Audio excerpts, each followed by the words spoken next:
একইভাবে বিভিন্ন জায়গায় আমাদের রাজ্যে এবং 12টি রাজ্যে শুরু হয়েছে ইতিমধ্যে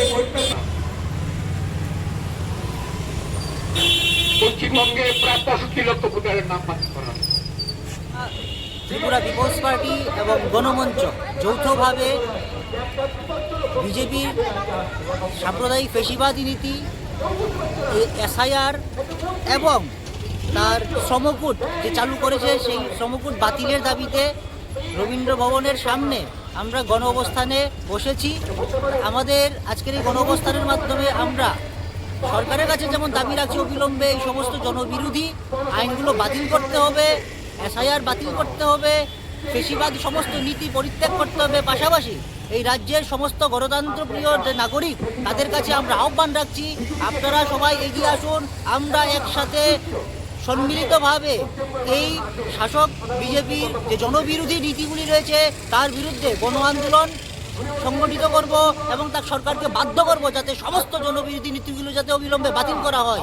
ইদানিং আপনারা দেখেছেন এই কিছুদিনের মধ্যেই আপনারা এই রেগা যে আইন ছিল, যেটা গ্রামীণ যে কর্মসংস্থানের জন্য করা হয়েছিল, সেই রেগা আইনকে সংশোধনের নামে সেই রেগা আইনের সমস্ত যে সুযোগ সুবিধা গ্রামীণ যে লোকগুলো পেত, কৃষকরা পেত, যে শ্রমজীবীরা পেত, সেটাকে বাতিল করা হয়েছে, নস্যাৎ করা হয়েছে।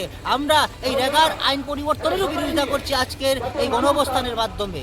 তা আপনাদের সংবাদ মাধ্যমে আমরা এই রাজ্যের জনগণের কাছে এই আপিল রাখছি, আপনারা এগিয়ে আসুন।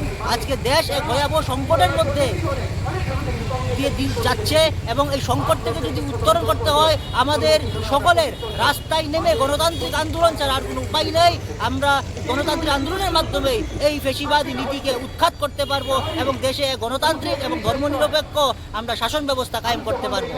এটাই আজকের আমাদের গণ অবস্থানের মূল লক্ষ্য। আপনার পরিচয়? আমার নাম প্রবীণ সিংহ, আমি ত্রিপুরা পিপলস পার্টির সাধারণ সম্পাদক। দ্বিতীয়বারও 2023 সালের নির্বাচনে এরা ক্ষমতা এসেছে। কোথায় আমাদের যখন নির্বাচন শেষ হলো, নির্বাচনে 3 বলছে ভোটারের সংখ্যা 7 কোটি।